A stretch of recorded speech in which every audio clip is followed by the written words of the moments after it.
My wife cheated and tried to pass another man's baby as mine. Now she's left with absolutely nothing. I, 37, male, and my wife, 37, female, have been together for about 15 years and married for 10 of those. Back during the days when we were still dating, we were really big on children. I had a lot of siblings growing up, most of them younger than me, and I've always been great with kids. My wife has also always pictured a family with 3 or 4 children since she was young, so we were well in sync on that. Unfortunately, as you grow older, you realize that everything doesn't always go the way that you want it to go, and after we got married about 10 years ago, that quickly became clear. We had dated for about 5 years, so we never felt the need to take our time with anything. We went straight to trying to conceive, but it just didn't work for us, which was very sad. When I say that we tried everything, I really mean it, even things that you normally know wouldn't work. But we were so desperate for a baby, so you really can't blame us for going all the way. Well, here's a bit of a spoiler alert. It's been 10 years, and we don't have a baby yet, though that's a major part of what I'm writing this for, as you'll soon realize. As all couples looking to conceive have had, there have been times when it looked like things had finally happened, only for that time of the month to show up some days late. There were about 2 instances where we actually got a positive pregnancy test, but about 2 months later, in both cases, she miscarried, which was extremely painful for both of us to experience. I know I'm talking a lot about things that have happened in the past, but I think it is very important for you to understand how important it was for both of us to have a child. And before you ask, we've been to several doctors. I've had my man juice tested more times than I'd like to admit, and yes, my little swimmer's passed with flying colors. My wife has also had so many different medical tests done for her as well, and for the most part, the experts weren't able to determine why we might be unable to conceive. We've tried IVF as well, but that failed. We've considered adoption and surrogacy, but we might be a bit too old-fashioned for that, and those options likely won't expire for us, at least not anytime soon. So, there really isn't a rush until we figure out that we truly can't have a child on our own. Also, it's important to realize how much we've gone through at the hands of relatives. We both come from rather traditional families, which is likely why we're so big on kids. However, not being able to have our own children yet means that has backfired, because traditional families like ours see children as almost a necessity, and without them, you've somehow failed at life. I blame very strong religious beliefs for that. My wife got most of the brunt from both sides of relatives, though I haven't been exempt myself. Especially with male relatives liking to make dumb comments about how they've never seen a man from our family unable to put a baby in someone. Again, I've gone through all the tests a man can go through, and I really don't think I can be convinced any further that there's nothing wrong with me. Anyway, that's enough blabber. Let me get to the actual story. My wife and I sleep with each other very frequently. It used to be because we were trying for a baby, but at a point, it just kind of became a habit, even after we got to a point where both seemed to mostly accept that it wasn't going to happen for us. On my side, though, I want to know that I tried my best to have a child of my own, so I don't start to wonder whether I could have done more by the time I'm 80. So, since we do the deed so often, there's really no room for me to suspect foul play. On the rare occasion that we think she's pregnant, this time around she missed her period and we started to get excited. But of course, we had to temper that excitement because we've gone a decade without any luck in the pregnancy department, so why would we put all our hopes on a missed period? However, after the next period was missed, my wife decided to do a pregnancy test, and lo and behold, it was positive. Honestly, I was ecstatic. Sure, there was a bit of doubt and apprehension that she'd miscarry like the other times, but I think that side was a lot less than I thought it would be. I felt like being very positive about it would help the chances of the pregnancy being seen through to the end, though of course, months is a very long time. But I had hope. Well, very thankfully, the pregnancy actually got to the 5-month mark, and I genuinely don't think I've ever been happier in my entire life because we had never had a pregnancy last that long before. Honestly, I had been hopeful, but there was a part of me that never imagined I'd see a pregnancy get to that point. My wife was so happy too, obviously, and I was glad to see her like that because she really got the worst part of the scrutiny from relatives, and this was like a big middle finger to all of them. In fact, I noticed that my wife's relatives were so much nicer to me than they ever were, and while it sucked that it seemed that part of their kindness was locked behind us having a baby, I was glad to have it regardless. Now, the part where I realized that something might have been wrong was when we were watching a local TV show, and there was a plot line about a woman who cheated on her husband and got pregnant with her lover's baby. This is a show that we watch quite a bit, but I noticed something was off when my wife said that she wanted to watch something else. She wasn't too pushy about it, and when I asked why she wasn't interested anymore, she put it on the pregnancy. A lot changes when a woman is pregnant.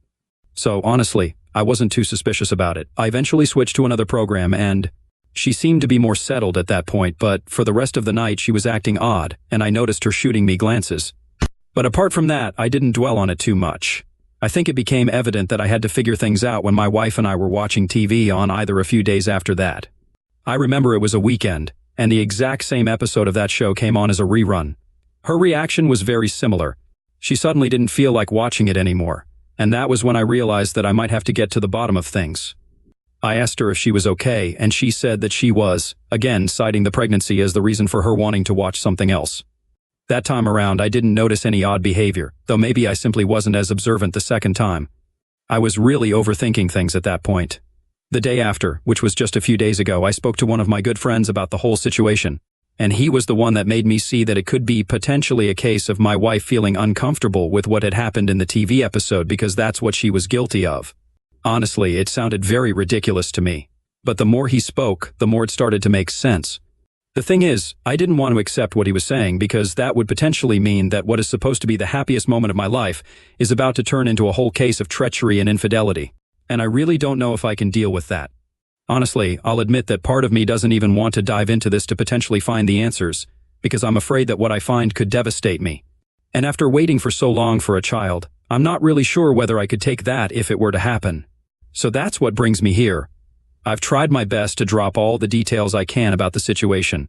Hopefully, you guys might have a theory or two about why that specific episode of the show makes my wife so shifty, and maybe it has nothing to do with what happens in that episode. Maybe it really just is the pregnancy hitting her at the worst times. I'll stick around to read comments and answer the ones that I can. Edit. So, I see some people asking me to detail her reaction to the episode a bit better, so I'll try to. When the show came on and the episode started, she settled in with excitement the way that she always does, especially when it was clear that it was an episode that we hadn't seen before. However, as the plot points started to become clearer and clearer, I noticed that her excitement wasn't as noticeable as before. Again, I didn't think too much of it at the time because her reason for it was very valid. However, it was the second time. A minute or two into the episode, once it was clear it was a rerun, and she realized what episode it was a rerun of, that's when a similar change in her demeanor came up. This time around, we didn't even get to the part where it was clear that it was a story about infidelity. Again, I didn't pay attention this time because I was really wondering what was going on, and I must have sort of zoned out. But I genuinely don't think she acted as weird as the first time, maybe because we didn't actually get to the part of that episode. Edit 2, someone said I should ask her straight up. The 10 years of marriage is meant to afford honesty. You have much to learn, is all I can say. Edit 3, I've gone through like 90% of the comments, but they keep popping up, so I'll have to call it a day at this point. But I've seen a lot of supportive comments and suggestions, so I'll see what my next move could potentially be, and I'll get back to you all. Thanks. Looks like someone's got a secret recipe for drama bubbling on the back burner. OP, it seems your wife's more eager to change the channel than a politician during a tough interview. But hey, who knew a TV show could hold so much power?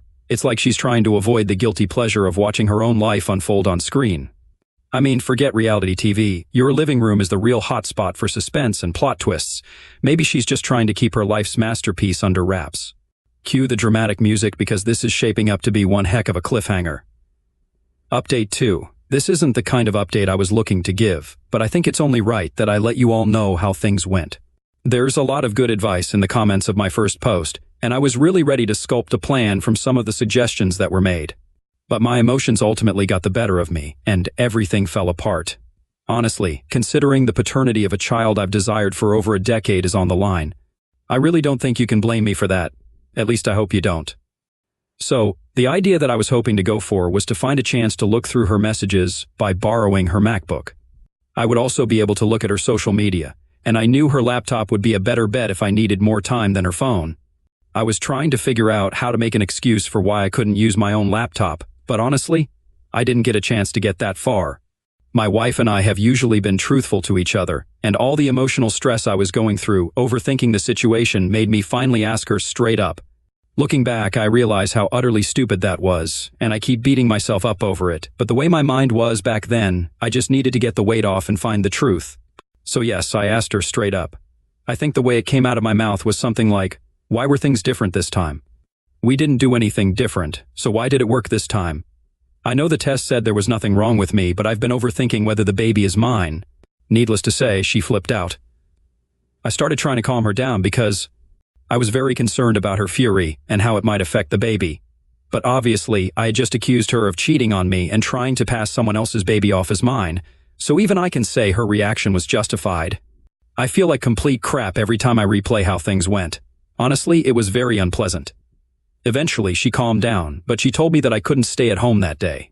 Again, I felt like it was justified, and I think from her reaction and how genuine it seemed to me that I actually messed up. It has to be my baby at this point.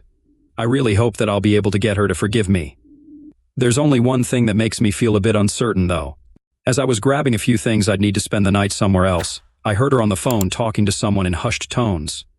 The problem is I don't know who it was, and I couldn't hear a word. I just know there was whispering going on.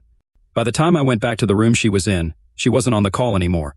That part is making my paranoia kick in, but I saw where that took me last time. So I'm really trying to wash it out of my head and not think too much of it.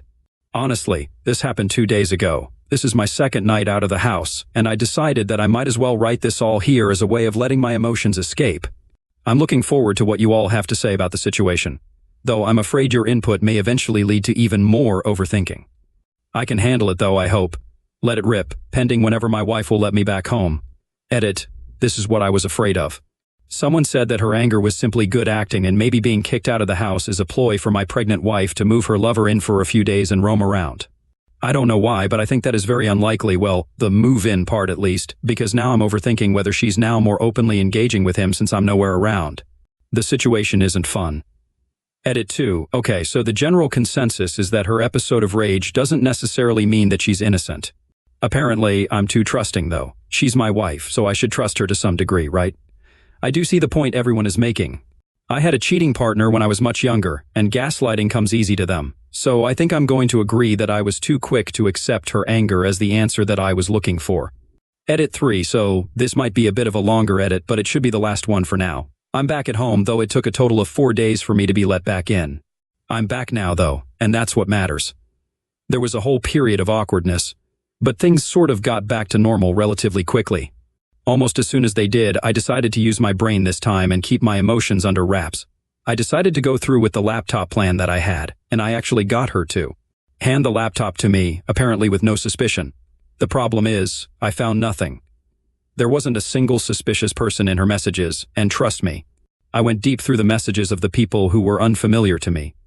I checked her Facebook too, but I couldn't check her Instagram because it wasn't logged in on her computer, so I couldn't take a look at that. But honestly, there didn't seem to be anything amiss. The only thing of note was that she seemed to talk quite often with a guy called Ryan, but I dug through her messages and found nothing even remotely inappropriate. Again, I may be overthinking things, but now I'm wondering whether things were too clean. Maybe she got rid of everything close to inappropriate between her and Ryan. The thing is, I know there's no way for me to prove my theory unless she slips up, so for now I'll just keep observing. But I just want to say, I really want to be proven wrong. I don't know if I can take the heartbreak of being on the cusp of becoming a father and having that taken from me. I'm scared of what I'll become if it happens. Hopefully, it doesn't. I really hope it doesn't. First off, kudos for trying to be all sneaky with the laptop plan. But let's be real here. Trying to play detective in your own marriage is like trying to juggle flaming swords while riding a unicycle. It's bound to end in disaster. And speaking of disaster, let's talk about that awkward 4-day hiatus from home.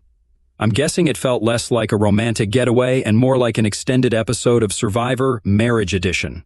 But hey, you made it back in one piece, so that's something, right? Now, about this whole Ryan situation sounds like a real nail-biter. I mean, who knows? Maybe Ryan's just a really good listener who happens to share your wife's love of cat videos and conspiracy theories. Although, that's highly unlikely. I think you know exactly who Ryan is. Update 3, again, I've messed up big time, and I don't even know who to blame beyond myself. Honestly, it was another case of me starting to lose my mind because of the uncertainty of the entire situation. I'm the kind of person who, if there's a 10% probability of something being a lie, I start to get paranoid and overanalyze that 10% until I can get a solid answer. At this point, once I started to doubt that the child wasn't mine, that was when things started to go to crap. I'd blame my friend who suggested the scenario first, but most of you agreed with his assessment of the situation, so I suppose I was just too dumb to see it myself. Anyway, I'll cut to the chase and say that I ended up talking with my wife regarding the situation again. I knew it could potentially end horribly, so I started the entire conversation trying to paint my emotions in a way where she'd understand that I wasn't accusing her outright. I just needed the reassurance. At this point, true honesty wasn't enough for me, so I needed conclusive evidence so I could go back to living my life normally. Boys, I asked her to do a DNA test. Big flipping mistake. We sat in the living room, and after I explained everything, to which she quietly listened and didn't explode like the last time, I suggested that she'd go for an in utero DNA test. I had done some reading, and I realized that I didn't even need to wait for the baby to be born before it could be made certain whether I was the father. All it would take was a blood sample, and I told her all of this. She listened in absolute silence, didn't say a word until I asked, "What do you think?" Yeah, it didn't go well.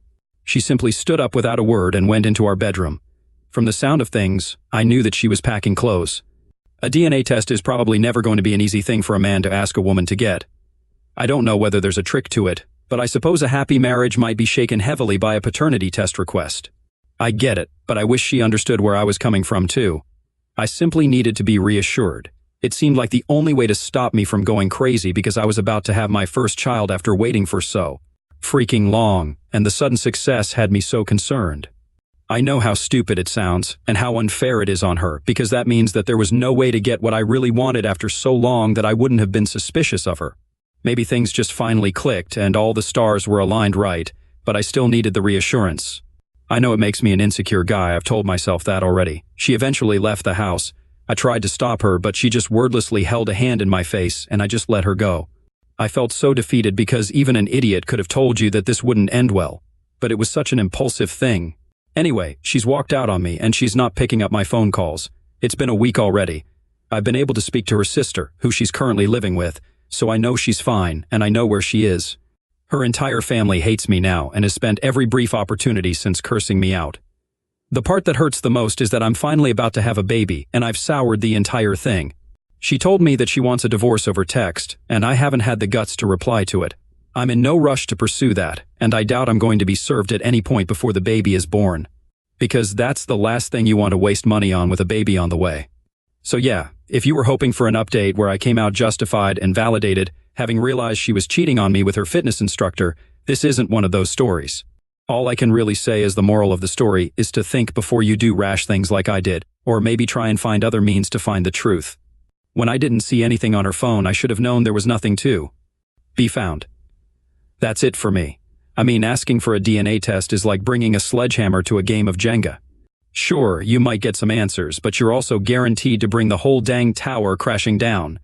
And from the sound of it, your tower of marital bliss is now in ruins. But I feel like your wife lit that fuse a long time ago. And speaking of regret, let's talk about the text message bombshell, "I want a divorce." Ouch. It's like your life turned into a country song overnight, complete with heartache, misery, and the disapproval of in-laws. But then again, why would your wife want a divorce unless she had someone to take care of her and whoever's baby that is? Update 4. I can't believe that I'm back here posting.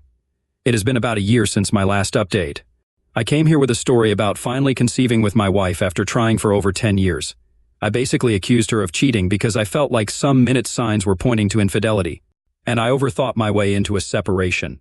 There's a huge update and conclusion to this story, and honestly, I myself cannot believe how much things have been flipped upside down. There's some benefit to overthinking, to be honest, but I can't say I'm entirely happy with how things have turned out.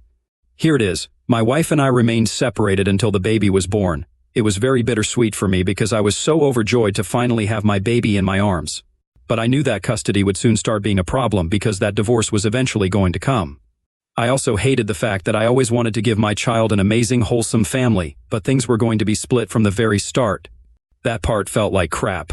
However, there was a bit of a truce in the early stages, and I was able to come and see my daughter anytime that I wanted to, which I really appreciated. She was so beautiful, and I really think that there's nothing quite like the feeling of holding your first child in your arms. My wife and I never really discussed the situation with one another, but I sort of felt like it was hanging in the air. I guess it was going to come up eventually when the euphoria of our child wore off. I think it was when our child was about to turn one that she eventually served me with papers. Honestly, it came out of nowhere. The topic never came back up for discussion. It felt like she waited until a moment when I was feeling at peace and off guard before she hit me with that, and it was brutal. I don't know if I can express how much it hurts to know that you won't be in the life of a child that you desired so badly as much as you want to be in that child's life. Imagine needing to fight over holidays and weekends and all that kind of crap. I was not looking forward to that at all, and I was imagining the effect that it was potentially going to have on my child at some point. Here's where things change up. I had taken a passive role in taking care of my daughter because simply setting foot in my sister-in-law's house, where my wife and my daughter were living, always had me being treated like a serial killer. Everyone was always so hostile towards me, and I felt like I deserved it, but it honestly was not easy for me to deal with at all. I still powered through all of that because I needed to see my girl, and that was what mattered to me more than anything else. Fortunately for me, there came a weekend where my wife wanted to attend a wedding in a nearby city, and I volunteered to have my daughter stay with me for the day. She fought against it pretty hard, but since her sister would be going to the same wedding, they knew it was convenient to keep her with me. I wasn't going to kidnap her or do anything rash, so they eventually gave in to my request. This was the first time I had been left alone for an extended period of time with my daughter, and as I looked at her, all my overthinking came back to me. I thought of my stupid paranoia that got me and my daughter in this position in the first place, and it suddenly clicked to me that I could get conclusive proof of whether the girl was my daughter or not. At this point, I fought in my head for about an hour regarding heading to a clinic to get a paternity test done. But I realized in the end that it was the only way to put my worries to rest. I got in the car and headed straight to the clinic. When I got there, they made it clear that the results I would be getting would be merely informational. It wouldn't be legally admissible, but that was fine by me. I was simply using the results to put my own head to rest. I showed ID, I had a cheek swab done, and so did my daughter. When the process was over, I was told it would take about a week for me to get my results. My daughter eventually went back to her mother the next day when she got back from the wedding, but honestly, that 1 week waiting for the results was absolutely brutal for me. I felt like I was going to lose my mind, and I called the clinic on 2 occasions before the week had passed to ask if the results were ready. I knew that this was the one thing that would finally put everything to bed, and if the paternity test was confirmed, I would know that I deserved everything I got for doubting my wife. In fact, I was ready to beg her to take me back. I wouldn't have any pride. Eventually, the results were ready, and I went to pick them up. It was negative. I wasn't the father.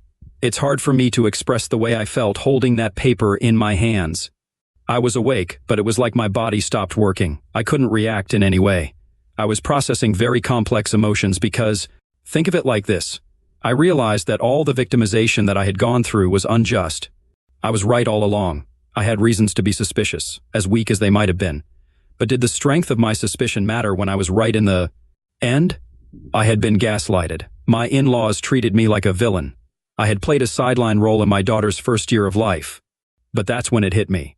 This really wasn't all about my wife and me. The girl that I considered my daughter wasn't mine. I had lost myself in being proven right, that it took a minute or two for the weight of the betrayal to hit me. I didn't have a daughter. The girl wasn't my daughter. I wanted a child incredibly badly, and the child that I was overjoyed to have wasn't mine. Yes, I realized that if my wife was able to get pregnant with another man's baby, I might have been the problem all along. But even if I can't find the happiness I was looking for because of something out of my control, it doesn't mean that I deserve the pain of having the joy of my own child snatched from me. I got home and I cried my eyes out. I drank to shut out the pain, and I don't think I've ever had that much to drink. It was terrible because I was a shut-in for about a week. Again, I really don't know how to put into words the way I felt at that moment. I kept thinking very dark thoughts about my wife. I wanted all the negative emotions to be taken out on her. I don't think you can blame me after such a revelation. It was a lot. Anyway, let me skip all the woe is me garbage. I contacted a divorce lawyer, which I hadn't done despite being served for quite some time at that point. I was really dragging my feet on signing the papers, and it had almost been a month by then. I decided to get serious, though, because all I could really do was vindicate myself regarding the girl I had thought was my daughter. I really didn't know how to proceed. Should I remain in her life? I had fallen in love with her, and while many of you might say there's no point raising another man's child, it really is easier said than done. When it was time to get into this entire divorce song and dance, I already knew things weren't going to be easy. My wife and her lawyer must have thought they'd be going in to present me as an insecure man who accused his wife of cheating multiple times. But they had no idea that I had something up my sleeve. My lawyer submitted a petition to the court for a legal paternity test to be done, and I saw my wife freeze on hearing that. Her face will forever be frozen in my mind, and it made me incredibly happy to see that, especially when my lawyer gave a little hint that an informational test might have been done prior to lead to this request. The look my wife gave me was like she wanted to leap across the table and throttle me. All I could do in that moment was smile at her because I felt like I had won. To be honest, I was in the kind of situation where I couldn't truly win, but this was the best I could get, seeing her know that I know. Her lawyer tried to fight the request, but only so much because if you're so confident that you weren't sleeping around, there wouldn't be any reason to so vehemently fight a paternity test request. She gave her consent and so did I, and eventually our daughter was taken for a sample to be collected, and another sample was taken for me at an accredited facility.